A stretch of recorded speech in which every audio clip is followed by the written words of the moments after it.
ప్రభునందు ప్రియులారా, దేవుని యొక్క కృప చేత ఈ రాత్రి ఆయన సన్నిధిలో మనందరం ఇలాగూ కూడుకొని ఆయన వాక్యం వినడానికి ప్రభువారు మనకిచ్చిన ఈ అవకాశమును బట్టి ప్రభువుని స్తుతిస్తూ ఉన్నాం. నిర్గమాకాండము మనము 7 అధ్యాయాలు ధ్యానం చేశాం. దేవుని ఆజ్ఞ ప్రకారంగా మోషే ఫరో దగ్గరికి వెళ్ళాడు. మోషే అహరోనులు ఇద్దరు కూడా ఫరో దగ్గరికి వెళ్ళి, ఇశ్రాయేలీయుల దేవుడైన యెహోవా తన జనులను పోనిమ్మని నీతో చెప్పమన్నాడు అని చెప్పినప్పుడు, అసలు మీకు దేవుని శక్తి ఉందా, దేవుడు మిమ్మల్ని పంపించాడా, మీ శక్తి చూపించండి అని ఫరో మోషే అహరోనులను అడిగినప్పుడు తన కర్రను నేల మీద వేసినప్పుడు పాము అవడం, శకునగాండ్రు కూడా అలాగే తమ కర్రలను పాములుగా చేసినప్పుడు అహరోను కర్ర వారి కర్రలను మింగివేసింది. అద్భుతం చూసినటువంటి ఫరో చూశాడు కానీ ఇశ్రాయేలీయులను వెళ్ళనివ్వకుండా తన హృదయాన్ని కఠినం చేసుకున్నాడు. మరలా దేవుడు మోషే అహరోనుల్ని ఫరో దగ్గరకు పంపినప్పుడు ఈసారి రెండవసారి ఐగుప్తు దేశంలో ఉన్నటువంటి నీళ్లను రక్తముగా మార్చేటట్లు చేశాడు. అది చూసినా కూడా ఫరో ఇశ్రాయేలీయులను పోనివ్వలేదు. శకునగాండ్రు కూడా అలాగూ చేయగా తమ హృదయాన్ని కఠినం చేసుకున్నాడు. ఈ విధంగా 2 పర్యాయాలు మోషే అహరోనుల ద్వారా ఫరో ఎదుట అద్భుతమైన కార్యాలు, సూచక క్రియలను దేవుడు వారి చేత చేయించిన వాటిని చూసి కూడా ఫరో ఇశ్రాయేలీయులను వెళ్ళనివ్వలేదు, దేవుని మాట వినలేదు, తన హృదయాన్ని కఠినం చేసుకున్నాడు. 7వ అధ్యాయంలో మనం ఆ విషయాలు చూసాం. ఈ రాత్రి 8వ అధ్యాయంలో మొదటి 15 వచనాల వరకు ఉన్న సంగతులను మనం ధ్యానం చేద్దాం. నేను కూడా చిన్న ప్రార్థన చేస్తాను. 8వ అధ్యాయంలో ఉన్న విషయాలను ధ్యానం చేద్దాం. పరిశుద్ధుడు అయిన మా ప్రియ తండ్రి, ఈ రాత్రి నీ సన్నిధి భాగ్యం మీరు మాకు దయచేసినందుకు స్తుతిస్తున్నాం. నీ కృపచేత ఈ దినం ఈ సమయం వరకు మాకు తోడుగా ఉండి నీ వాక్యం వినడానికి మమ్మల్ని నీ సన్నిధికి తెచ్చావు. దేవా, రాత్రి ధ్యానం చేయబోయే విషయాలను మా ఆత్మీయ జీవితాలకు ప్రయోజనకరంగా మాకు క్షేమమును కలుగు చేసేవిగా మీరు ఆశీర్వదించమని ప్రార్థన చేస్తున్నాం. నీ మాటలు చెబుతున్న నన్ను, వింటున్న మీ బిడ్డలను, మమ్మల్ని అందరినీ కూడా నీ ఆత్మతో నింపండి, మీ ఆత్మ వశములో ఉంచుకోండి. అపవాది శక్తుల ప్రభావం నుంచి కాపాడండి. కేవలం నీ మాటలు మేము వినేవారంగా కాక విన్న వాక్య ప్రకారంగా మా వ్యక్తిగతంగా జీవితాలలో, మా కుటుంబాలలో, సంఘములో మేము నడుచుకోవడానికి మాకు మనసు ఇవ్వండి ప్రభువా. అనేక విషయాలలో మేము తప్పిపోతున్నాం ప్రభువా, సహాయం చేయమని ఈ రాత్రి ధ్యానించేటువంటి ఈ సంగతుల ద్వారా మాకు మేలు కలుగు చేయమని మా ప్రభువైన యేసుక్రీస్తు నామమున వేడుకొనుచున్నాము తండ్రి, ఆమేన్. 2 పర్యాయాలు ఫరో ఎదుట మోషే అహరోనులు సూచక క్రియలు చేసినా కూడా 2 పర్యాయాలు ఫరో తన హృదయాన్ని కఠినం చేసుకున్నాడే తప్ప ఇశ్రాయేలీయులను పోనివ్వడానికి ఇష్టపడలేదు. 8వ అధ్యాయం 1వ వచనం చూడండి. తర్వాత దేవుడు ఏం చేశాడో, యెహోవా ఏటిని కొట్టి 7 దినములైన తరువాత యెహోవా మోషేతో ఇట్లా నేను చదువుతున్నాం. ఏటిని కొట్టాడు, ఆ ఏటి నీరు రక్తంగా మార్చబడింది. ఆ కార్యము జరిగిన 7 దినముల తర్వాత మరల దేవుడు మోషేతోటి మాట్లాడుతున్నాడు. అంటే 7 దినాల సమయాన్ని దేవుడు ఆపాడు. అక్కడ 7 దినాలు గడిచిపోయేటట్లుగా దేవుడు చేశాడు. ఎందుకంటే ఈ 7 దినాల్లో ఒకవేళ ఫరో తన మనసు మార్చుకోవడానికి వీలుంటుందేమో. దేవుడు చేసినటువంటి ఆ శిక్ష ఐగుప్తు దేశమంతటా కూడా నీటిని రక్తంగా మార్చాడు. ప్రజలు చాలా ఇబ్బంది పడ్డారు, త్రాగడానికి నీళ్లు లేక. అటువంటి పరిస్థితుల్లో ఆ విషయాలన్నీ ఒకవేళ ఆలోచన చేసుకొని ఏమైనా మారతాడేమో, సరే ఒక అవకాశం ఇద్దాం అని కొంత సమయాన్ని దేవుడు ఫరోకు ఇచ్చినట్లుగా మనం ఇక్కడ అర్థం చేసుకుంటున్నాం. 7 దినాలు గడిచిన తర్వాత ఇప్పుడు మోషేతో మాట్లాడుతున్నాడు దేవుడు. అంటే 7 దినాలు ఎందుకు ఆపాడు దేవుడు? ఏమో, ఒకవేళ మారతాడేమో ఫరో, చూద్దాం. కొంత సమయాన్ని మార్పు కొరకై దేవుడు ఫరోకు అవకాశం ఇచ్చినట్లుగా మనం ఇక్కడ అర్థం చేసుకుంటున్నాం. దేవుడు ఎంత ప్రేమ కలిగిన వాడు చూడండి. నీటిని రక్తంగా మార్చినప్పుడు అతడు ఒప్పుకోకపోయేటప్పటికి మళ్ళీ వెంటనే 3వ శిక్ష ఏమన్నా పంపించాడు దేవుడు? వెంటనే పంపలేదు. ఒక 7 దినాలు టైం ఆపాడు. ఎందుకంటే చూద్దాం, ఒకవేళ మార్పు చెందుతాడేమో అని దేవుడు అతనికి సమయం ఇచ్చాడు. దేవుడు ఎంత ప్రేమ కలిగిన వాడో చూడండి. దేవుడు ఒక వ్యక్తి మారడానికి, మార్పు చెందుతాడేమో చూద్దామని ప్రతి వ్యక్తికి కూడా దేవుడు సమయం ఇస్తాడు. మనం గమనించాలి ఆ విషయం. లూకా సువార్త 13వ అధ్యాయంలో మనకు అందరూ తెలిసిన ఒక ఉపమానం ప్రభువు చెప్పాడు. ద్రాక్ష తోటలో అంజూరపు చెట్టు ఒకటి ఉంటే ఆ అంజూరపు చెట్టుకి ఫలములు ఏమీ లేవు కదా. ఫలములు ఏమీ లేవున్నప్పుడు ఆ యజమానుడు ఏం చెప్పాడు? తోటమాలితోటి ఈ చెట్టుని నరికేసే అన్నాడు. ఆ తోటమాలి ఆ యజమానుడిని బ్రతిమలాడాడు. ఈ ఒక్క సంవత్సరం టైం ఇద్దాం, ఈ ఒక్క సంవత్సరం టైం ఇద్దాం, ఈ చెట్టుకి ఫలిస్తుందో లేదో, ఒకవేళ అప్పుడు ఫలించకపోతే అప్పుడు దానిని నరికి వేద్దాం. ఆ చెట్టుకి, ఆ అంజూరపు చెట్టుకి టైం ఇచ్చాడా ఇవ్వలేదా? ఇచ్చాడు. సంవత్సరం టైం ఇచ్చాడు. సోదరుడా, సోదరి, నీకు కూడా దేవుడు సమయం ఇస్తున్నాడు అనే విషయం గమనించాలి. ఈ కూడికలో ఇంకా ఎవరైనా రక్షణ లేని వారు ఉన్నారా? మారు మనసు పొందకుండా, బాప్తిస్మము పొందకుండా, ప్రభువుని ఆరాధించడానికి దూరంగా ఉంటున్న వారు ఇక్కడ ఉన్నారా? ప్రభువు నీకు సమయం ఇస్తున్నాడు, గుర్తుపెట్టుకో. దేవుడిచ్చినటువంటి సమయాన్ని మనము నిర్లక్ష్యం చేయకూడదు. దేవుడు మనకి సమయం ఇచ్చినప్పుడు ఆ సమయాన్ని మనం సద్వినియోగం చేసుకోవడం ఎంతైనా మంచిది. నీవు మారుతావేమో, మార్పు చెందుతావేమో, దేవుని తట్టు తిరుగుతావేమో అని దేవుడు నీకు సమయం ఇస్తున్నాడు. యేసు ప్రభువుని నమ్ముకొని ప్రభువుని ఆరాధిస్తున్న మనం కూడా కొన్నిసార్లు తప్పులు చేస్తున్నాం. కొన్నిసార్లు మన జీవితాలలో పొరపాట్లు కనపడుతున్నాయి. మనకు కూడా దేవుడు ఏమిస్తున్నాడు కదా.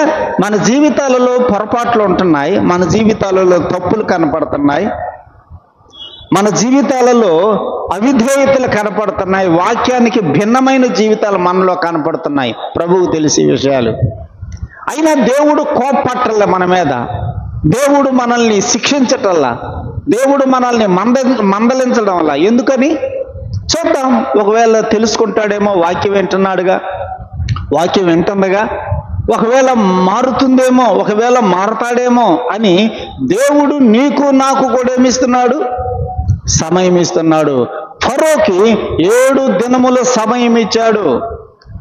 ఏటిని కొట్టిన తరువాత, నీటిని రక్తముగా మార్చిన తరువాత 7 దినములు, ఒకవేళ ఆ శిక్ష చూసన్నా మారతాడేమో చూద్దాం అని 7 దినముల సమయం ఇచ్చాడు. నీకు దేవుడు ఇంత కాలం నుండి నీకు సమయం ఇస్తున్నాడు. మారుతున్నావా? ఇంకా మారడం లేదా? ఆలోచన చేయి. ప్రకటన గ్రంథం 2వ అధ్యాయంలో, ప్రకటన గ్రంథం 2వ అధ్యాయంలో తుయతైరా సంఘమునకు ప్రభువు ఆ దూతకు ఉత్తరము వ్రాస్తూ ఒక మాట చెప్పాడు. చదువుదాం. 20వ వచనం, 2వ అధ్యాయము 20వ వచనం. నీ మీద తప్పు ఒకటి నేను మోపవలసి ఉన్నది, ఏమనగా తాను ప్రవక్త్రిని అని చెప్పుకొనుచున్న యెజబెలు అనే స్త్రీని నీవు ఉండనిచ్చుచున్నావు. తుయతైరా సంఘంలో ఒక స్త్రీ ఉంది. ఎవరామె? యెజబెలు అనే స్త్రీ. నీవు ఆ స్త్రీని ఉండనిస్తున్నావు సంఘంలో. ఆమె చేత నువ్వు ఆరాధన చెయ్యనిస్తున్నావు. ఆమె ఒక ప్రవక్త్రిని అని చెప్పుకుంటుంది, బోధలు కూడా చేస్తుంది. కానీ ఆమె ఏం చేస్తుందో తెలుసా? అక్కడే చెప్పాడు, జారత్వము చేయడానికి, విగ్రహములకు బలి ఇచ్చిన వాటిని తినడానికి అది నా దాసులకు బోధిస్తూ వారిని మోసం చేస్తుంది. ఆ సంగతి నీకు తెలియదు. ఆ యెజబెలు అనే స్త్రీని నువ్వు ఉండనిస్తున్నావు. ఆమె చేసేటువంటి కార్యాలు నీకు తెలియదు. ఆమె తాను ప్రవక్త్రిని అని చెప్పుకుంటుంది. ఆమె జారత్వం చేయడానికి, విగ్రహాలకు బలి ఇచ్చిన వాటిని తినడానికి నా దాసులను మోసం చేస్తుంది. నీకు ఆ సంగతి తెలియదు. ఆమెను ఉండనిస్తున్నావు అంటూ అక్కడ 21లో ఏం చెప్పాడు చూడండి. మారు మనసు పొందుటకు నేను దానికి సమయం ఇచ్చి తిని అన్నాడు. చూసారా? ప్రేమ కలిగిన దేవుడు అండి. మనలో తప్పులు ఉన్నా కూడా దేవుడు మనకు మారు మనసు పొందడానికి టైం ఇస్తున్నాడు. యెజబెలు అనే స్త్రీకి నేను సమయం ఇచ్చా. ఒకవేళ మారుతుందేమో, మారిద్దేమో, మారు మనసు పొందిద్దేమో, ఆమె చేసే దుర్బోధలు, ఆమె చేసే పాపకార్యాలు విడిచిపెట్టిద్దేమో. మారు మనసు పొందుటకు నేను దానికి సమయం ఇచ్చి తిని అన్నాడు. ఫరోకు 7 దినములు సమయం ఇచ్చాడు. అంజూరపు చెట్టుకి 1 సంవత్సర కాలం సమయం ఇచ్చాడు. యెజబెలు అనే స్త్రీకి కొంతకాలం సమయం ఇచ్చాడు. ఎందుకు? మార్పు చెందటానికి. కానీ మనమైతే మారుతున్నామా? మనలో మార్పు కనపడుతుందా? యేసు ప్రభువుని ఎరగక ముందు మన స్వభావం ఎలా ఉందో ఇప్పుడు నమ్మి ఆరాధన చేస్తూ 10 సంవత్సరాలు, 15 సంవత్సరాలు, 20 సంవత్సరాలు అయినా కూడా ఆ స్వభావం మనలో నుంచి పోవట్లేదే. ప్రభువు నీకు మారు మనసు పొందడానికి సమయం ఇస్తున్నాడు. నువ్వు దుర్వినియోగం చేసుకుంటున్నావు సమయాన్ని. చూడండి అక్కడ ఏం చెప్పాడు ఆ స్త్రీ గురించి. మారు మనసు పొందుటకు నేను దానికి సమయం ఇచ్చి తిని గాని అది తన జారత్వము విడిచిపెట్టి మారు మనసు పొందనల్లదు. ఇదిగో నేను దానిని మంచము పట్టించి దానితో కూడా వ్యభిచరించువారు దాని క్రియల విషయమై మారు మనసు పొందితేనే గాని వారిని బహు శ్రమల పాలు చేతును అన్నాడు.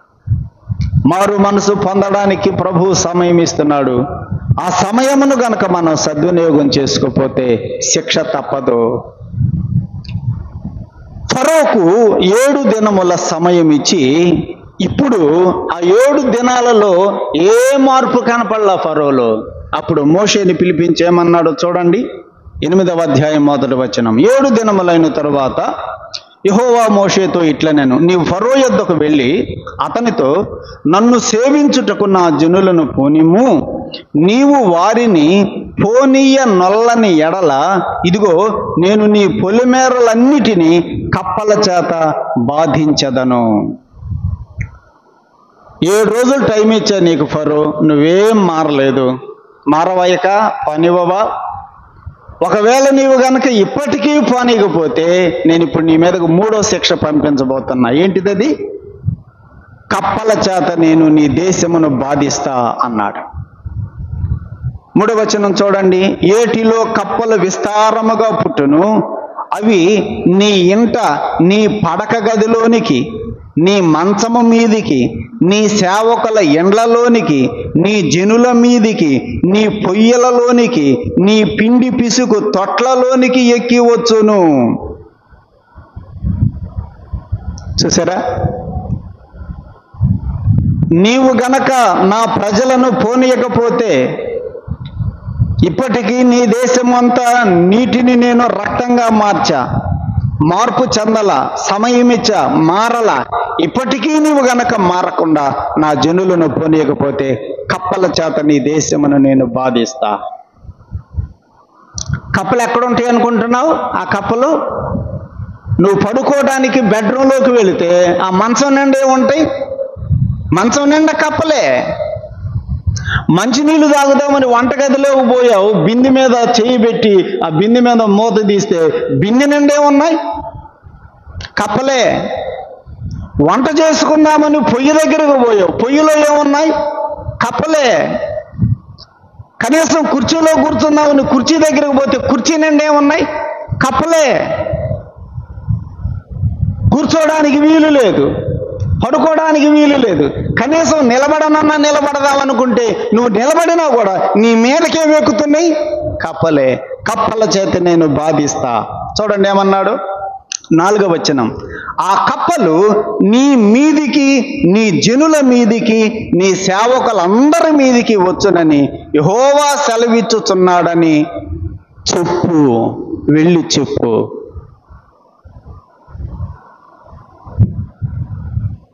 ముందు చెప్పమంటున్నాడు. రాబోయే శిక్షను గురించి చెప్పమంటున్నాడు దేవుడు.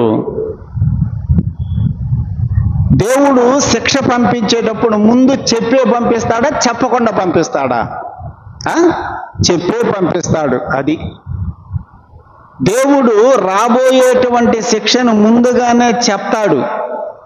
అయ్యా ఇదిగో నేను శిక్ష పంపిస్తున్నా, మారితే సరే, మారకపోతే గ్యారెంటీకి శిక్ష వస్తుంది. దేవుడు చెప్పే పంపిస్తున్నాడు. వెళ్ళి ఈ మాట ఫరోతో చెప్పు, ఐగుప్తు దేశమును నేను కప్పల చేత బాధిస్తా. ఎక్కడ పట్టినా కూడా కప్పలే. పడక గదిలో కప్పలు, వంట గదిలో కప్పలు, మీ మీద కూడా కప్పలే, పిండి పిసుకు తొట్లలో కప్పలే, ప్రతి చోట కప్పలే. ఇంకా ఊహించుకోండి ఒక్కసారి. అసలు ఇంకా మనశ్శాంతి ఉంటుందా, నెమ్మది ఉంటుందా? ఎక్కడ పట్టినా కూడా కప్పలుంటే ఎంత రోత, ఎంత చేదర ఆలోచన చేయండి. వెళ్ళి ఈ మాట చెప్పు అన్నాడు. దేవుడు ప్రేమ కలిగిన దేవుడు ముందు చెప్తాడు, వినకపోతేనే అమలు పరుస్తాడు ఆ శిక్షని. యోనా నీవు నినివేకి వెళ్ళి ఆ నినివే పట్టణానికి దుర్గతి కలుగుతుందని చెప్పు కదా. ముందు చెప్పమన్నాడు. రాబోయే శిక్ష చెప్పమన్నాడు దేవుడు. ఆ శిక్షను గురించి నువ్వు చెప్పినప్పుడు వారు భయపడి, ఆ శిక్షకు భయపడి విధేయతతో మార్పు చెందితే సరి, శిక్ష రానివ్వను. నా మాట అంటే లెక్క లేకుండా ప్రవర్తిస్తే శిక్ష పంపిస్తా. వెళ్ళి చెప్పు. యోనాను చెప్పమన్నాడు,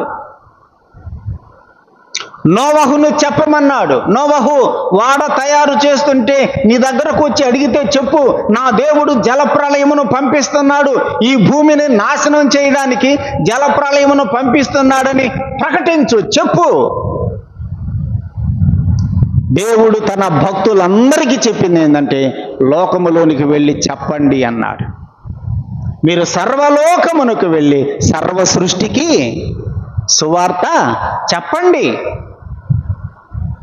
నమ్మితే రక్షణ, నమ్మకపోతే అగ్నిగుండము ఉంటుందని చెప్పండి. వెళ్ళి చెప్పండి. సహోదరుడా, సహోదరి, దేవుని పిల్లలు, దేవుని దాసులు ఎంతమంది ఎన్ని ప్రసంగాలు మనకి చెబుతున్నారు. ఆయన పిల్లలమైనటువంటి మనం కూడా మారకపోతే మనకు కూడా ఏముందని చెబుతున్నారు. వాక్యం ఏం చెబుతుంది? మనకు కూడా ఏముంది? శిక్ష ఉందా లేదా? మనకు కూడా నమ్ముకున్నటువంటి మనకు కూడా మనలో కూడా మార్పు లేకపోతే, మన ప్రవర్తనలో మార్పు లేకపోతే, మన జీవితంలో మార్పు లేకపోతే మనకు కూడా శిక్ష ఉంది, గుర్తుపెట్టుకోండి. మారాలి. మనం మార్పు చెందకపోతే ఎట్లా? దేవుడు రాబోయే శిక్షను ముందు చెబుతున్నాడు. ఎందుకంటే మార్పు కోసమే. వెళ్ళి చెప్పు అన్నాడు. 5వ వచనం చూడండి. 5వ వచనం, యెహోవా మోషేతో ఇట్లనెను, నీవు అహరోనును చూచి నీ కర్ర పట్టుకొని ఏటి పాయల మీదను కాలువల మీదను చెరువుల మీదను నీ చెయ్యి చాపి ఐగుప్తు దేశము మీదకి కప్పలను రాజేయమని అతనితో చెప్పుము అనగా, అహరోనుతో చెప్పమంటున్నాడు. అహరోను ఐగుప్తు జలముల మీద తన చెయ్యి చాపెను. అప్పుడు కప్పలు ఎక్కి వచ్చి ఐగుప్తు దేశమును కప్పాను. కప్పలు వచ్చినాయా రాలేదా? వచ్చినాయా రాలేదా? ఎందుకు వచ్చినాయి? కప్పలు ఎందుకు వచ్చినాయి? వచ్చినాయి అంటే అర్థం ఏంటి? ఫరో దేవుని మాట ప్రకారం ఇశ్రాయేలీలని పోనివ్వాల, అంతే. నీవు పోనిస్తే సరి, నీవు పోనీయకపోతే నేనేం పంపిస్తానన్నాడు? కప్పలను పంపిస్తానన్నాడు. మరి ఇప్పుడు కప్పలు వచ్చినాయి అంటే దాని అర్థం ఏంటి? ఫరో ఇశ్రాయేలీలను దేవుని మాట విని పోనీయలేదు. దేవుని మాట వినలేదు కాబట్టి, దేవుని మాటకు లోబడలేదు కాబట్టి ఇప్పుడు 3వ శిక్షను దేవుడు కప్పల రూపంలో పంపించాడు. అదే గనక కప్పలను నేను పంపిస్తాను, కప్పల చేత బాధిస్తాను అని చెప్పినప్పుడు పోనిచ్చినట్టయితే, ఇప్పుడు కప్పలు వచ్చాయా? కప్పలు వచ్చాయి కాదు, పోనీయలేదు కాబట్టే కప్పలు వచ్చినాయి. జాగ్రత్త, నీవైనా నేనైనా ఆయన మాట విని సరి చేసుకుంటే సరి, మనలో మార్పు కనపడితే సరి. మనలో మార్పు కనపడకపోతే మనకు కూడా శిక్ష తప్పదు. చూడండి, లూకాసు వార్తలో ఒక వచనం చదువుదాం. 12వ అధ్యాయం, లూకాసు వార్త 12వ అధ్యాయం. లూకాసు వార్త 12వ అధ్యాయంలో ఆయన పిల్లలమైనటువంటి మనకు కూడా దేవుని మాట వినకపోతే, ఆయన చెప్పినట్టు చేసి మనల్ని మనం సరి చేసుకోకపోతే మనకు కూడా దేవుడు శిక్ష పంపించక తప్పదు. ఆ మాట చదువుదాం. చూడండి, లూకాసు వార్త 12వ అధ్యాయం 47వ వచనం. 47వ వచనం, తన యజమానుని చిత్తము ఎరిగి ఉండియు, తన యజమానుని చిత్తము ఎరిగి ఉండియు నీవు సిద్ధపడకపోతే, నువ్వు మార్పు చెందకపోతే, ఆయన చిత్తం ఏంటో చెప్పాడు. ఏంటి ఆయన చిత్తం? మార్పు చెంది ఆయనకి ఇష్టంగా ప్రవర్తించండి, అది ఆయన చిత్తం. ఆయనకిష్టం అది. ఆయన చిత్తం ఏంటో నీకు తెలిసి కూడా నువ్వు సిద్ధపడకపోతే ఏమన్నాడు అక్కడ? అతని చిత్తము చొప్పున జరిగింపక ఉండు దాసునికి అనేకమైన దెబ్బలు తగులును. ఎన్ని దెబ్బలు? ఎన్ని దెబ్బలు? అనేకమైన దెబ్బలు. ఇంతగా దెబ్బలు ఉన్నాయా లేవా? ఎవరికి ఇది? ఈ దెబ్బలు ఎవరికి? ఆయన దాసులకే. ఆడుంది ఆ పదం, దాసుడు అనే పదం. ఆయన దాసులమే, మన సంగతే అది. ఆయన దాసులమైన మనం ఆయన చిత్తమెరిగి, ఆయన చిత్తమేంటో ఎరిగి, ఆయన చిత్త ప్రకారంగా కనుక మనం ఈ లోకంలో బ్రతకకపోతే, నడుచుకోకపోతే అనేకమైన దెబ్బలు తగులును. తర్వాత మాట ఏముంది అక్కడ?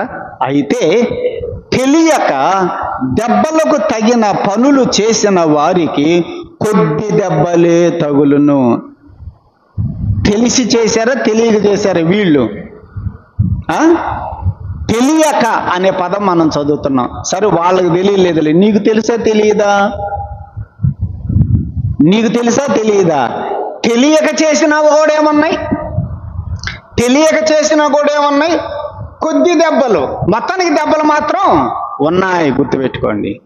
తెలియక చేస్తే కొద్ది దెబ్బలు, తెలిసి చేస్తే అనేకమైన దెబ్బలు. యజమానుని చిత్తం తెలుసా తెలియదా నీకు?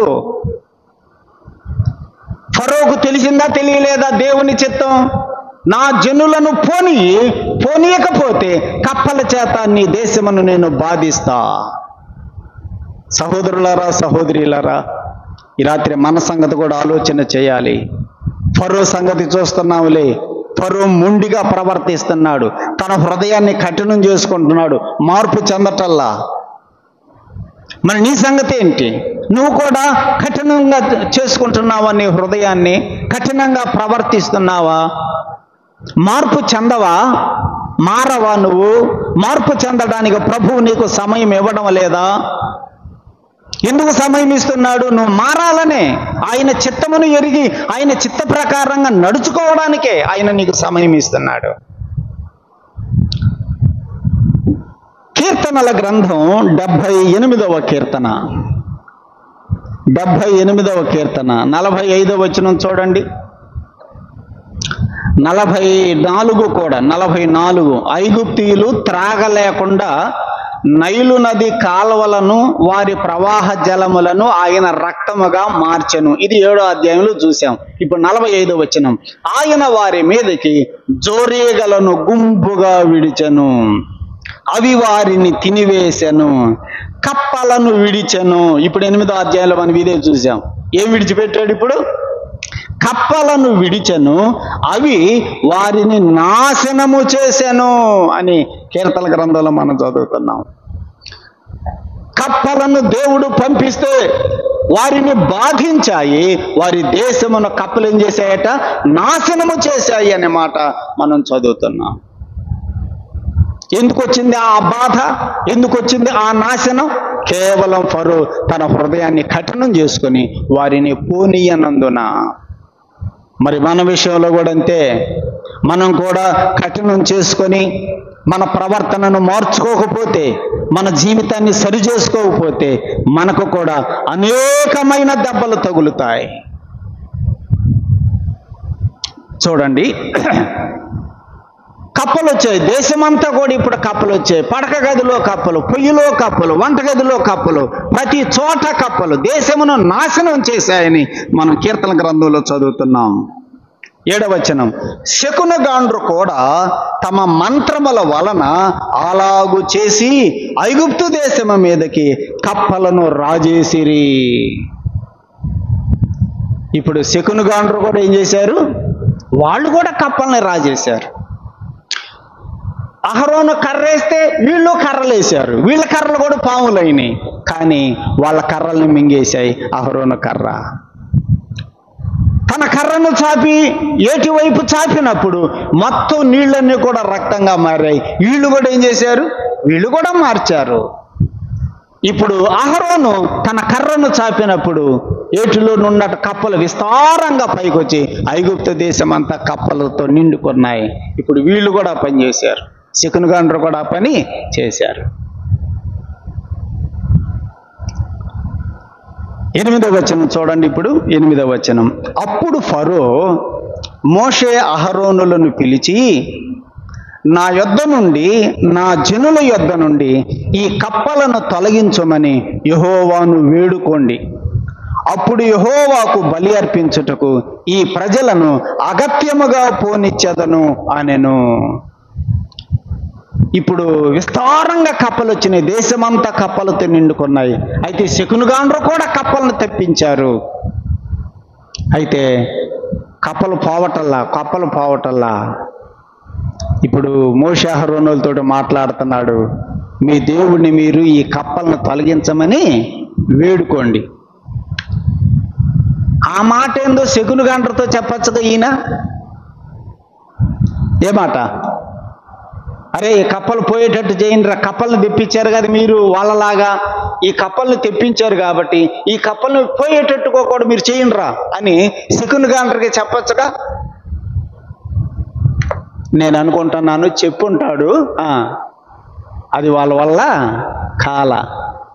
అది శకునగాండ్ర వల్ల కాకపోయేటప్పటికి ఇప్పుడు ఎవరి దగ్గరికి వచ్చాడు? మోషే అహరోనుల దగ్గరికి వచ్చి ఈ కప్పలను పోగొట్టండి, మీ శకునగాండ్రు ఉన్నాడుగా, వాళ్ళ వల్ల కాలా, తెప్పించడమే కానీ వాళ్ళ పని, వెళ్ళగొట్టడం వాళ్ళ పని కాలా. గమనించండి, మంత్రముల శక్తి అది కొద్ది కాలమే పనిచేసేది, అది పరిమితమే, వాళ్ళ శక్తికి పరిమితమే. అర్థమైందా? వాళ్ళు మంత్రాలతోటి తంత్రాలతోటి కొన్ని అద్భుతాలు చేయగలరేమో కానీ దేవుని శక్తి లాంటి కార్యాలు వాళ్ళు చేయగలరా? చేయలేరు. ఎవరు చేయగలరు? దేవుని శక్తితో ఉన్నటువంటి మోషే అహరోనులు మాత్రమే అది సాధ్యం.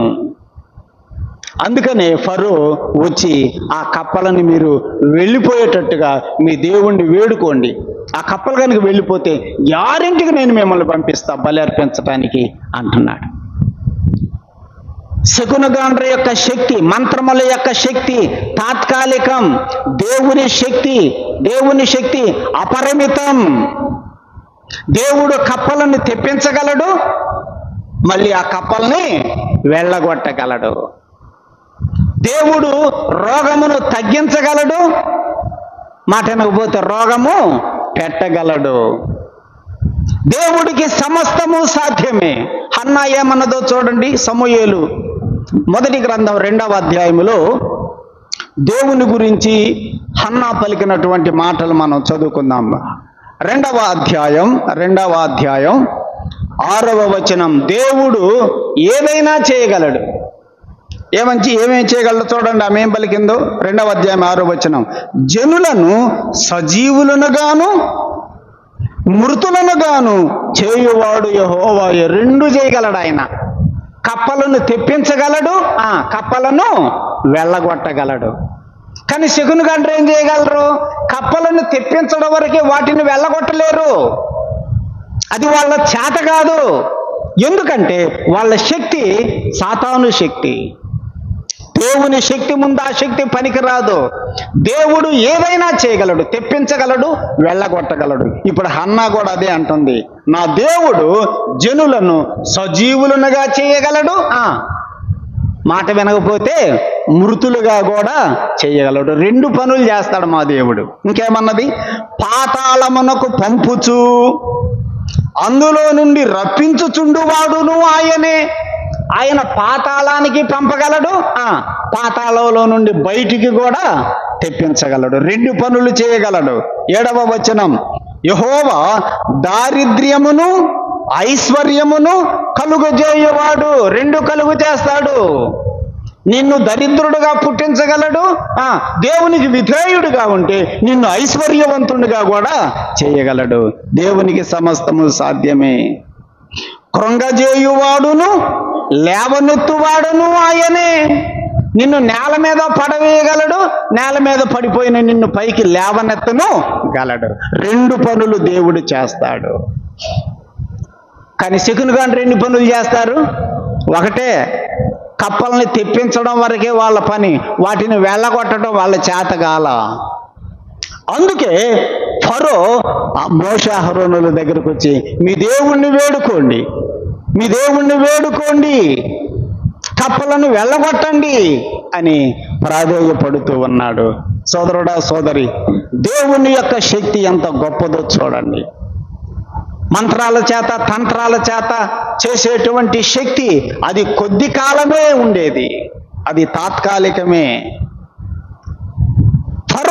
ఫరో మోషే అహరోనుల్ని బ్రతిమలాడుకుంటున్నాడు.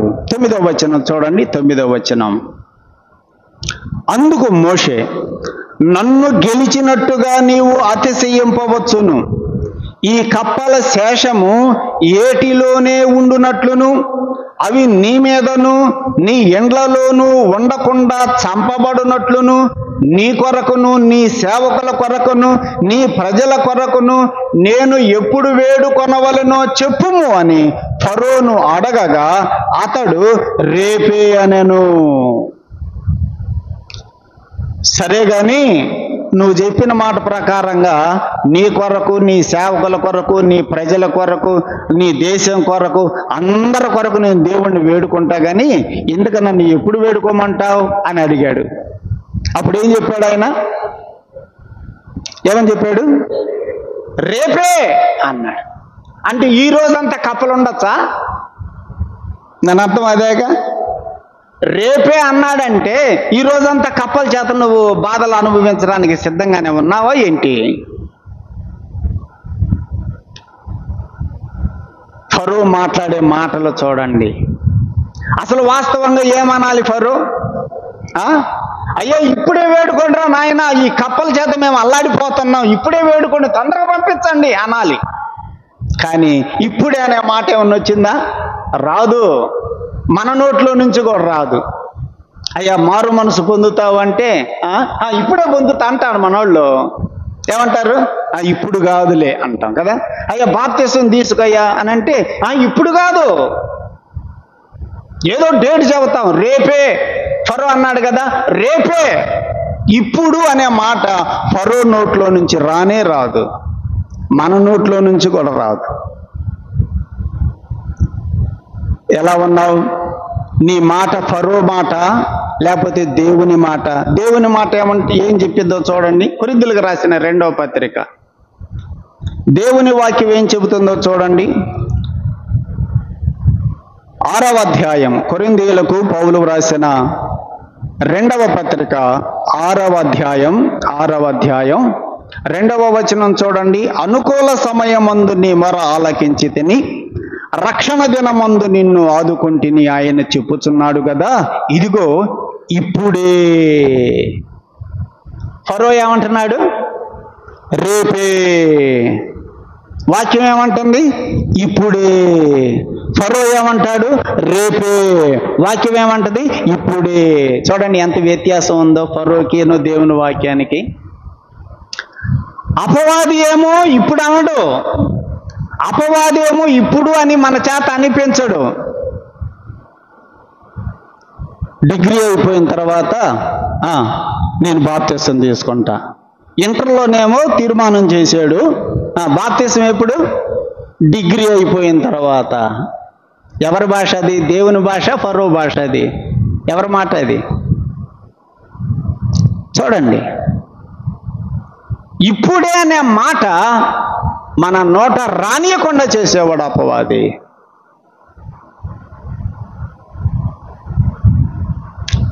రథంలో వెళుతున్నారు మంత్రి ఫిలిప్పు, ఇద్దరు రథంలో పోతుంటే ఫిలిప్పు సువార్త చెప్పాడు. ఆ మంత్రి విశ్వసించాడు యేసు ప్రభువుని. మరి ఇప్పుడు బాప్తిస్మ సంగతి ఏంది అనే ఆలోచన వచ్చేటప్పటికి అయ్యో నీళ్ళు చూపించేశాడు. ఇద్దరు రథం మీద పోతున్నారు, రోడ్డు మీద పోతున్నారు. రోడ్డు ప్రక్కన చిన్న కాలువ ఒకటి కనపడింది, నీళ్ల కాలువ. అదిగో నీళ్లు, నాకు ఇప్పుడే బాప్తిసం. మంత్రి ఇప్పుడే అన్నాడా తర్వాత అన్నాడా? చూసారా? ఆ మాట మన నోట్లో కూడా రావాలి, ఇప్పుడే అనే మాట.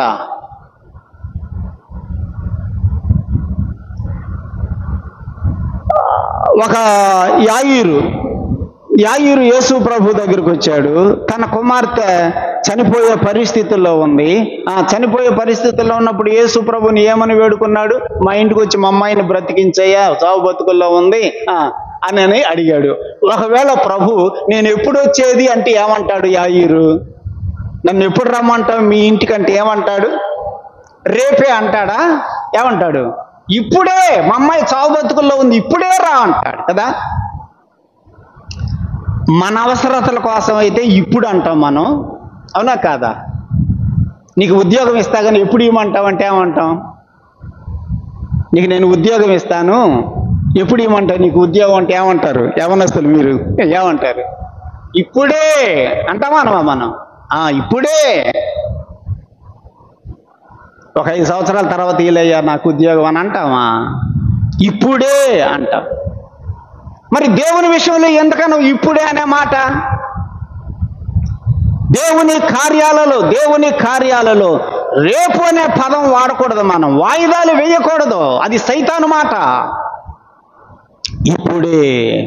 ఫరోను అడుగుతున్నాడు మోషే, నీ కొరకు, నీ ప్రజల కొరకు, నీ సేవకుల కొరకు నేను దేవుణ్ణి ఎప్పుడు వేడుకోవాలి అని అంటే ఇప్పుడే వేడుకోండి అని అన్నాడే ఫరో. రేపే అంటున్నాడు. చూడండి 9వ వచనం. ఫరో అని అడగగా అతడు రేపే అనెను. అందుకు అతడు, మా దేవుడైన యెహోవా వంటి వారు ఎవరునూ లేరు అని నీవు తెలుసుకొనున్నట్లు నీ మాట చొప్పున జరుగును. నీ మాట చొప్పున జరుగుతుంది ఫరో. కప్పలన్నీ వెళ్ళిపోతాయి, నీ మాట ప్రకారం జరుగుతుంది. అయితే నువ్వు ఒకటి తెలుసుకోవాలి దాని ద్వారా. ఏంటిది? ఏం తెలుసుకోవాలి? మా దేవుడైన యెహోవా వంటి వారు ఎవ్వరూ లేరని నువ్వు తెలుసుకోవాలి. మా దేవుడు లాంటి దేవుడు ఎవరూ లేరు. నీవు చెప్పిన మాట ప్రకారంగా కప్పలన్నీ వెళ్ళిపోతాయి, కానీ నువ్వు ఒక విషయం తెలుసుకోవాలి, మా దేవుని లాంటి దేవుడు ఎవరునూ లేరు. అమ్మా, నువ్వు తెలుసుకున్నావా? మన దేవుడు లాంటి దేవుడు ఎవ్వరూ లేరని నువ్వు తెలుసుకున్నావా? సహోదరుడా, మన దేవుడు లాంటి దేవుడు ఎవ్వరూ లేరని నీకు అర్థమయ్యిందా? ఏ విషయంలో అర్థమైంది? మన దేవుడు లాంటి దేవుడు ఎవరూ లేరని ఏ విషయంలో నీకు అర్థమయ్యింది? మీకా గ్రంథం ఒక మాట చదువుదాం, చూడండి. మన దేవుడు లాంటి దేవుడు ఎవరునూ లేరు. ఏ విషయములు? మీకా గ్రంథం 7వ అధ్యాయం 767వ పేజీ 767వ పేజీ మీకా గ్రంథం 7వ అధ్యాయం 18వ వచనం చూడండి. 18వ వచనం, తన స్వాస్థ్యములో శేషించిన వారి దోషమును పరిహరించి వారు చేసిన అతిక్రమముల విషయమై వారిని క్షమించే దేవుడైన నీతోటి సముడైన దేవుడు ఉన్నాడా? చెప్పండి. ఏ విషయములో మనలాంటి దేవుడు ఎక్కడా లేడు? ఏ విషయములో?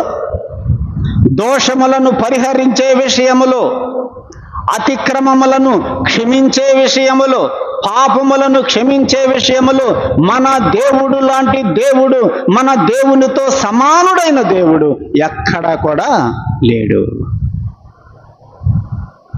తెలుసుకున్నావా ఈ సంగతి? నీకు ఫరోతో మోషే అంటున్నాడు, నీవు ఒక విషయం తెలుసుకోవాలి. ఏమిటి ఆ విషయం అంటే, మా దేవుడు లాంటి దేవుడు ఎక్కడా లేడని నువ్వు తెలుసుకోవాలి. ఫరో తెలుసుకోవాలా? ఇంతకు నువ్వు తెలుసుకున్నావా? మన దేవుడు లాంటి దేవుడు ఎక్కడా లేడని తెలుసుకున్నావా? ఏ విషయములో? దోషములను పరిహరించే విషయములో, పాపములను క్షమించే విషయములో మన దేవుడు లాంటి దేవుడు ఎక్కడా లేడు. ఆయనతో సమడైన దేవుడు ఎవ్వరూ లేరు. మోషే కూడా ఇంకొకసారి ఏమన్నాడు చూడండి. మోషే పలికిన మాట కూడా చదువుకుందాం. ద్వితీయోపదేశకాండం 4వ అధ్యాయం 4వ అధ్యాయంలో మన దేవుడు లాంటి దేవుడు లేడు. ఏ విషయములో? మోషే కూడా ఒక మాట జ్ఞాపకం చేస్తున్నాడు. 4వ అధ్యాయం ద్వితీయోపదేశకాండం 7వ వచనం చదువుకుందాం. 7వ వచనం, మనము ఆయనకు మొర్రపెట్టునప్పుడల్లా మన దేవుడైన యెహోవా మనకు సమీపముగా ఉన్నట్టు మరి ఏ గొప్ప జనమునకు ఏ దేవుడు కూడా సమీపముగా ఉన్నాడా? లేడు. మన దేవునికి మనము మొర్రపెట్టునప్పుడల్లా కూడా మన దేవుడు ఎక్కడ ఉంటాడు? మనకు సమీపముగా ఉంటాడు. ఇట్లాంటి దేవుడు ఎవరికైనా ఉన్నాడా? మనం ఒక పాట పాడతాం కదా, ఏం పాట అది? ఎవరైనా ఉన్నారా, ఎక్కడైనా ఉన్నారా నీలాంటి స్నేహితుడు అని పాట పాడతాం. యేసు ప్రభువులాగా ప్రేమించే దేవుడు, యేసు ప్రభువులాగా క్షమించే దేవుడు, యేసు ప్రభువులాగా మనము మొరపెట్టుకుంటే సమీపముగా ఉండే దేవుడు ఎవరన్నా ఉన్నారా? ఎవరు లేరు. ఈ సంగతి నీకు తెలుసా? మోషే ఫరోతో అంటున్నాడు, మా దేవుడు లాంటి దేవుడు ఎవ్వరూ లేరని నీవు తెలుసుకోవాలి అన్నాడు. నువ్వు తెలుసుకునేటట్లుగా నీ మాట ప్రకారం కప్పలు వెళ్ళిపోయేటట్టు చేస్తాం అని 11వ వచనం చూడండి. అనగా కప్పలు నీ యొద్ద నుండి, నీ ఇండ్లలో నుండి, నీ సేవకుల యొద్ద నుండి, నీ ప్రజల యొద్ద నుండి తొలగిపోవును అని ఏటిలోనే ఉండును అనెను. అన్ని తొలగిపోతాయి, అవి ఏటిలోనే ఉంటాయని చెప్పాడు. 12వ వచనం, మోషే అహరోనులు ఫరో యొద్ద నుండి బయలు వెళ్ళినప్పుడు యెహోవా ఫరో మీదికి రాజేసిన కప్పల విషయములో మోషే అతని కొరకు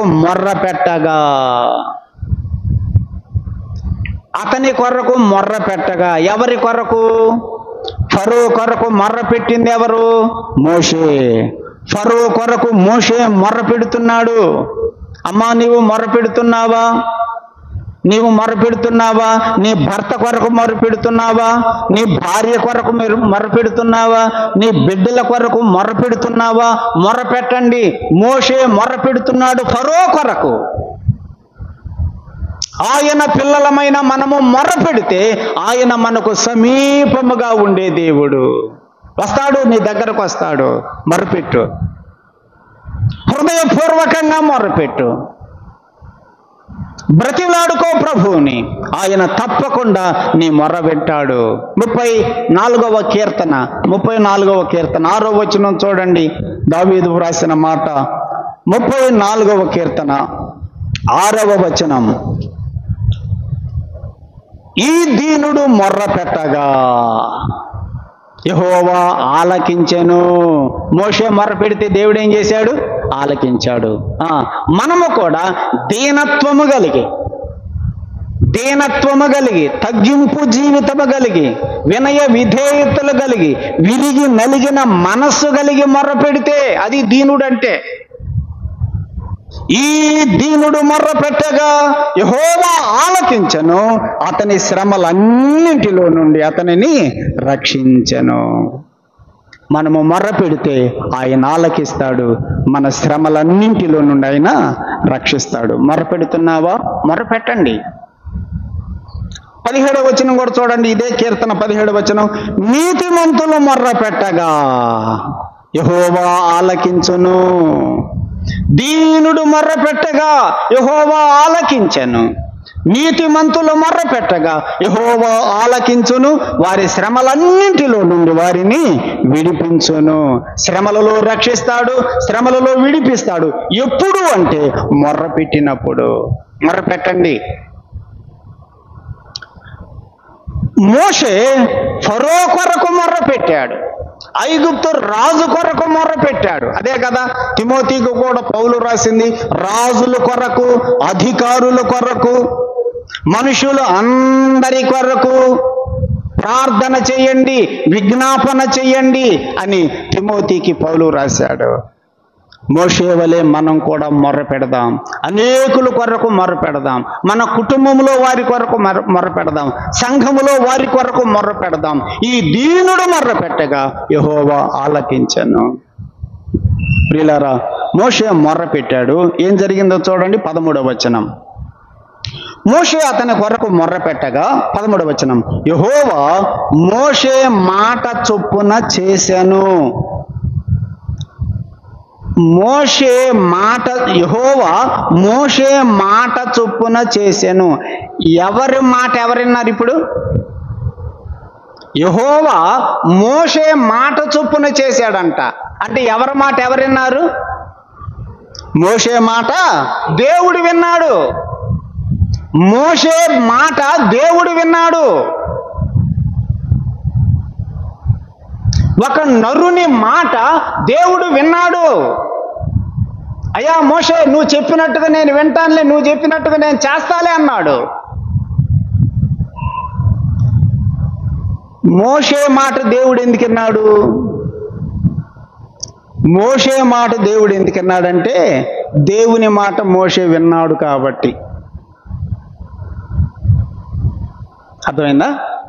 మోషే మాట ఎందుకు విన్నాడు దేవుడు?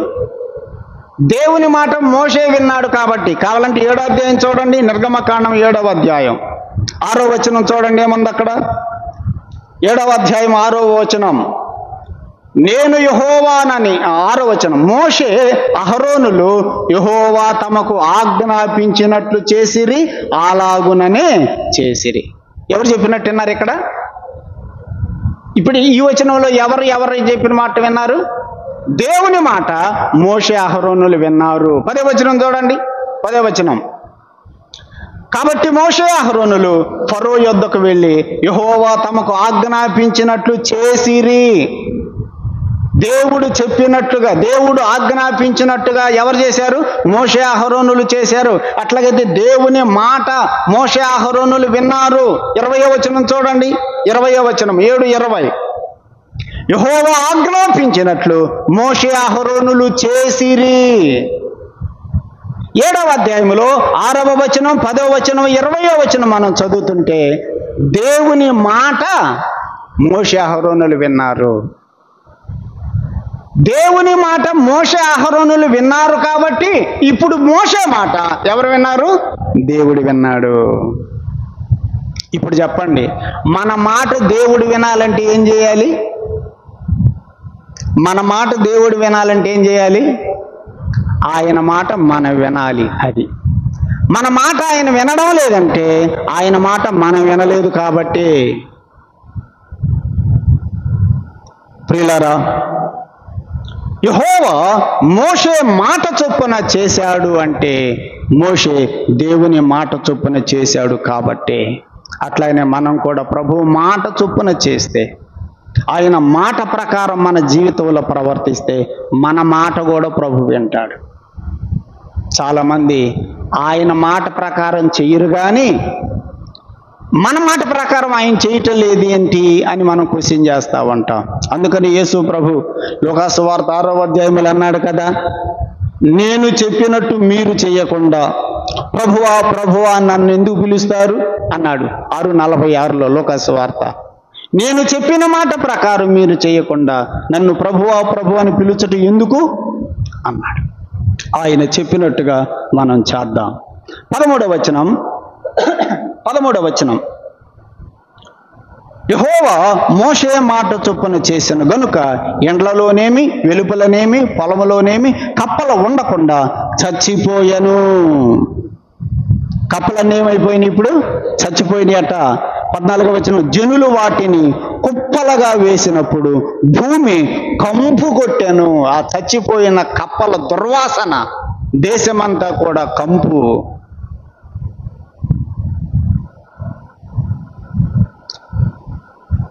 కొన్ని రోజులకి ఆ వాసన అంతా పోయింది. 15వ వచనం చూడండి, ఫరో ఉపశమనము కలుగొట్ట చూచి. ఉపశమనం కలగటం అంటే కప్పల బాధ పోయింది, దుర్వాసన లేదు, ఇప్పుడంతా మామూలుగా ఉంది. ఇప్పుడు మామూలుగా ఉండేటప్పటికి ఏం చేశాడు ఫరో? చూడండి, ఉపశమనము కలుగుట చూచి యెహోవా సెలవిచ్చినట్టుగా తన హృదయంను కఠినం చేసుకొని వారి మాట వినకపోయెను. మళ్ళీ ఏమైంది? మళ్ళీ మొదటికి వచ్చాడు. ఎందుకు వచ్చాడు మళ్ళీ మొదటికి? బాగున్నాడుగా, ఉపశమనం కలిగిందిగా.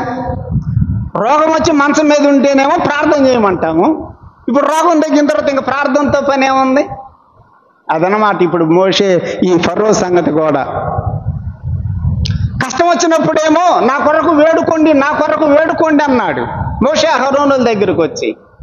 కప్పల చేత దేశమంతా కూడా సర్వనాశనం అయిపోతుంటే నా కొరకు వేడుకోండి, నా కొరకు వేడుకోండి అన్నాడు ఫరో.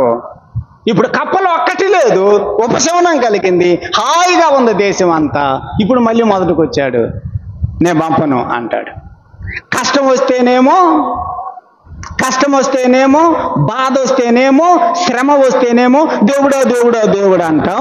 ఏమీ లేకపోతేనేమో ఏం దేవుడు లేరా అని అంటాం. దీనిని ఏమంటారంటే శ్మశాన వైరాగ్యం అంటారు. శ్మశాన వైరాగ్యం అంటే తెలుసా? శ్మశాన వైరాగ్యం అంటే చచ్చిపోయినప్పుడు సమాధి చేయడానికి అందరం వెళ్తాం కదా శ్మశానానికి. అక్కడికి పోయిన తర్వాత మనం వాడిని చూసి రేపు నేను కూడా ఇంతే కదా, ఎందుకు నేను సంపాదించే డబ్బంతా ఎందుకు, నేను సంపాదించేదంతా ఎందుకు, నేను కూడా రేపు ఎక్కడికి వచ్చేవాడినిగా, ఈ జీవితమే వేస్ట్, వ్యర్థం అని అనుకుంటాం. ఎక్కడ? శ్మశానంలో. అది దాటి మళ్ళీ ఇంటికి వచ్చిన తర్వాత మళ్ళీ మామూలే. శ్మశానంలో ఏమనుకుంటాం? ఈ జీవితం వ్యర్థం, ఇక నుంచి బాగలేదు, ఇక నుంచి మారాలి నేను కూడా, రేపు నా గతి కూడా ఇంతేనని శ్మశానంలో అనుకుంటాం. మళ్ళీ మనం రోడ్డు మీదకి వచ్చిన తర్వాత మళ్ళీ మామూలే. దాన్ని శ్మశాన వైరాగ్యం అంటారు. ఇప్పుడు ఫరో కూడా అంతే, కప్పల చేత దేశమంతా నాశనం అయిపోతుంటేనేమో నా కొరకు వేడుకోండి, నా కొరకు వేడుకోండి అన్నాడు. ఇప్పుడు ఉపశమనం కలిగేటప్పటికి తన హృదయం కఠినం చేసుకుని పంపని పోను అన్నాడు. మనలో కూడా అట్లాంటి వాళ్ళం ఉన్నామా? మనలో కూడా అట్లాంటి వారంగా ఉన్నామా? ఫరోలాగా కష్టం వస్తేనో బాధ వస్తేనో నొప్పి కలుగుతూనేమో ఒక మాట తీసుకుంటాం, ఏమి లేకుండా ప్రశాంతంగా ఉంటేనేమో ఆ తీసుకున్న నిర్ణయాలు మళ్ళీ మనం మర్చిపోతున్నాం. ప్రియులారా, అలా ఉండకూడదు. కష్టాలలో, శ్రమలలో నువ్వు ఏ నిర్ణయం తీసుకున్నావో, పరిస్థితులన్నీ మంచిగా ఉన్నప్పుడు కూడా ఆ నిర్ణయం మీద నిలబడటం అది జీవితానికి దీవెనకరం. ఫరో మరలా తన మనసును కఠినం చేసుకున్నాడు. ఇప్పుడు ఎన్నిసార్లు కఠినం చేసుకున్నాడు? కర్రను పాముగా చేసినప్పుడు, శకునుగా కూడా చేసినప్పుడు తన హృదయం కఠినం చేసుకున్నాడు. ఐగుప్తు దేశంలో ఉన్న నీటినంతటిని రక్తంగా మార్చినప్పుడు, వాళ్ళు కూడా చేసినప్పుడు కఠినం చేసుకున్నాడు. కప్పల చేత దేశమంతా పాడైపోతే మోషే మొర్రపెట్టినప్పుడు, కప్పలన్నీ పోయినప్పుడు ఉపశమనం కలగగా మళ్ళీ తన హృదయాన్ని కఠినం చేసుకున్నాడు 3 సార్లు. నీ హృదయాన్ని కూడా ఎన్నిసార్లు కఠినం చేసుకుంటావు? ఎంతకాలం కఠినం చేసుకుంటావు? 3 సార్లు కఠినం చేసుకొని ఇశ్రాయేలీయులను పోనీయలేదు. అందుకని 4వసారి దేవుడు ఈసారి పేలు పంపించాడు. ఏం పంపించాడు? దేశం మీదకి పేలు. ఆ సంగతులు ఈసారి మనం ధ్యానం చేద్దాం. ప్రియులారా, కఠినం చేసుకుంటే దేవుడు ఒక్కొక్క శిక్షని ఐగుప్తు దేశం మీదకి పంపించాడు. మనం కూడా మన జీవితంలో మార్పు లేకుండా మన హృదయాన్ని కఠినం చేసుకొని కఠినంగా మనం జీవిస్తూ ఉంటే దేవుడు ఊరుకోడు. అది గుర్తుపెట్టుకోండి. దేవుడు ఊరుకోడు. తన యజమానుల చిత్తము తెలిసి ఉండి కూడా సిద్ధపడకపోతే అనేక దెబ్బలు తగులుతాయి. దేవుని చిత్తం తెలిసి కూడా మనం మారకపోతే దేవుడు ఊరుకోడు. ప్రార్థన చేద్దాం అన్న ప్రార్థన చేశారు. సహోదరుడు రామారావు గారు వచ్చి ప్రార్థన చేస్తారు.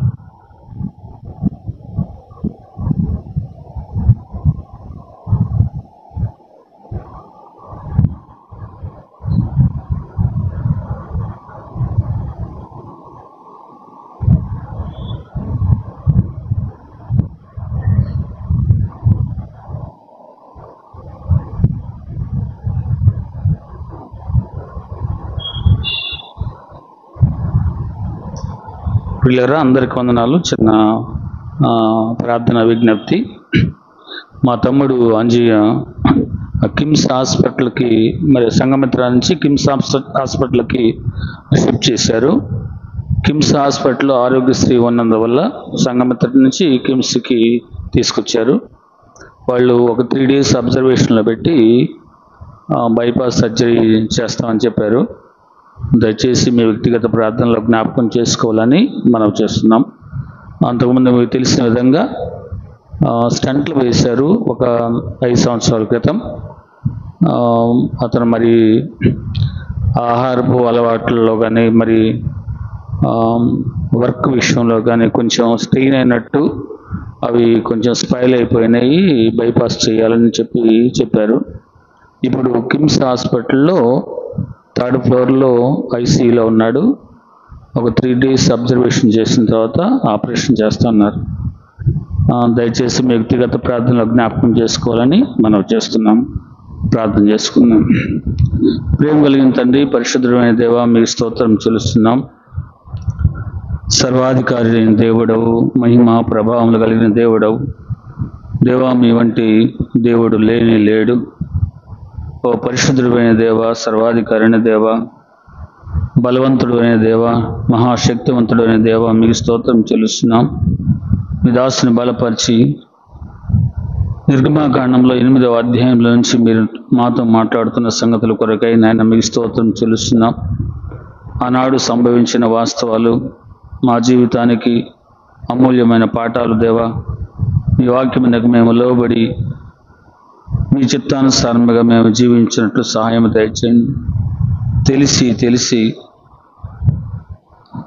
విశ్వాస విషయంలో ప్రభావం మేము బలహీనమైతే మాకు దెబ్బలు తగులుతాయని తెలిసి ప్రభావం మీ సన్నిధి నుంచి మేము దూరం అయితే మాకు దెబ్బలు తగులుతాయని హెచ్చరిస్తున్నారు. ఓ దేవా, మీరు సర్వాధికారైన దేవుడవు, సమయం ఇచ్చే దేవుడవు. ప్రభావం ఇచ్చిన సమయాన్ని కూడా సద్వినియోగం చేసుకోకపోతే ప్రభావం మేము నష్టపోతామని హెచ్చరించబడ్డాం. మహిమ కలిగిన దేవుడవు ప్రభువా, మా హృదయం కఠినం చేసుకుంటే ఎంత నాశనము, ఎంత శిక్ష వస్తుందో మేము ఆత్మీయ పాఠాలు నేర్చుకుంటున్నాం. సర్వాధికారైన దేవ, మీ సన్నిధి మేము ఎన్నడూ విడిచిపెట్టకుండా మీకు లోబడి దీన మనసు కలిగి దేవా ప్రభా, మీ పాదసందులో మేము ఎదిగే విశ్వాసులుగా, మీ బిడ్డలుగా ఎదుగుటకు సహాయం దయచేయండి. అహరోను మోషేలు ప్రభా మీ మాట చొప్పున చేశారు. మోషే మాట మీరు విన్నారు అంటే మీరు మరి ఆయన మాట, దేవుని మాట మోషే విన్నాడనే మాటలు ప్రభా దేవా, మేము మీ మాట వినాలని హెచ్చరించబడుతున్నాం. మీ మాట మేము వింటే మా మొర మీరు ఆలకిస్తారు, మా ప్రార్థన మీరు ఆలకిస్తారు. దేవా, మీ పాదాలకు మా నమస్కారం చెల్లిస్తున్నాం. విన్న వాక్యమును మేము మర్చిపోకుండా మా హృదయాంతరంగంలో ముద్రించండి నాయన. చక్కని ఆత్మీయ పాఠాలు మీ దాసుని బలపరిచి మాకు అనుగ్రహిస్తున్నారు. మీకు స్తోత్రం చెల్లిస్తున్నాం. మీ దాసుని మీ కృపలో భద్రపరచండి. సంఘ క్షేమం కొరకు, మీ నామ ఘనత కొరకు మీ దాసుని వాడుకోండి. కుటుంబాన్ని నిండారులుగా దీవించమని వేడుకుంటున్నాం. ప్రేమల తండ్రి, ఈ సందర్భంలో మా తమ్ముడు సహోదరుడు అంజీ కొరకు ప్రార్థన చేస్తున్నాం. ప్రేమ కలిగిన దేవా, కృప కలిగిన తండ్రి, తన కుటుంబాన్ని మీరు జ్ఞాపకం చేసుకోండి. తన 2 బిడ్డలు, భార్య, మరి కుటుంబం ప్రభువా మీ కృపలో వర్ధిల్లినట్లు సహాయం దయచేయండి. ఇప్పుడు హాస్పిటల్లో ఐసీలో ఉంటున్నాడు ప్రభువా, మీ చేతికి అప్పగిస్తున్నాం. బైపాస్ సర్జరీ చేయాలని డాక్టర్స్ చెప్పారు. దేవా, మీరు సర్వాధికారం కలిగిన దేవుడై ఉన్నారు, పరమ వైద్యుడై ఉన్నారు. నాయన కృప చూపించి నాయన సర్జరీ అత్యవసరమైతే దేవా నాయన ప్రభా అది విజయవంతం అగుటకు సహాయం దయచేయండి. అటెండ్ అవుతున్న డాక్టర్లకు తగిన జ్ఞానం ఇవ్వండి. ఆపరేషన్ సమయంలో థియేటర్లో ప్రభా సంయోజితమైన జ్ఞానం వారికి దయచేయండి. చక్కగా ఆపరేషన్ చేయడానికి కృప చొప్పున దేవా. ఓ దేవా, ఏమి చేయాలో, ఎలా జరుగుతుందో మాకేమీ తెలియదు ప్రభా. మా జ్ఞానహీనులం. సమస్త కార్యములు ఎరిగిన దేవుడవు, సర్వాధికారైన దేవుడవు, సమస్తం చూస్తున్న దేవుడవు, ఆంతర్యం ఎరిగిన దేవుడవు. తన గుండెలో ఎలాంటి బలహీనత ఉందో, ఎలా ఉన్నదో మాకు తెలియదు ప్రభువా. ఓ దేవా, సమస్తం ఎరిగిన దేవుడవు, నాయన చూస్తున్న దేవుడవు. నాయన మీ వాక్యము తనలోనికి పంపించి, మీ ప్రభావం తనలోనికి పంపించి సంపూర్ణమైన స్వస్థత అనుగ్రహిస్తారని మీ పాదాలకు నమస్కారం తెలుస్తున్నాం. మమ్మల్ని ఆలకించండి, తోసివేయద్దు, కనికరించమని ఈ రాత్రి మీ దాసుని బలపరిచి మాకు అనుగ్రహించిన జీవము కలిగిన మీ వాక్యము కొరకై స్తోత్రం చెల్లిస్తున్నాం. తిరుగా ప్రభా, మరి నెక్స్ట్ ఈ బైబిల్ తరగతి క్లాసులకు అటెండ్ అయ్యేంత వరకు మీ కాపుదల, మీ భద్రత మాకు అనుగ్రహించండి. మా గృహాలకు వెళ్చుండగా మీ దయగల హస్తం మాకు తోడుగా ఉంచమని, హాస్పిటల్లో నాయన బెడ్లో ఉన్న అంజీని కూడా మీ కృపలో భద్రపరచమని యేసుక్రీస్తు ప్రభు వారి దివ్యమైన నామంలో స్తోత్రం చెల్లించి ప్రార్థన చేయుచున్నాం తండ్రి. ఆమేన్. ఆమేన్. అందరికీ వందనాలు. సెలవు తీసుకుంటాం.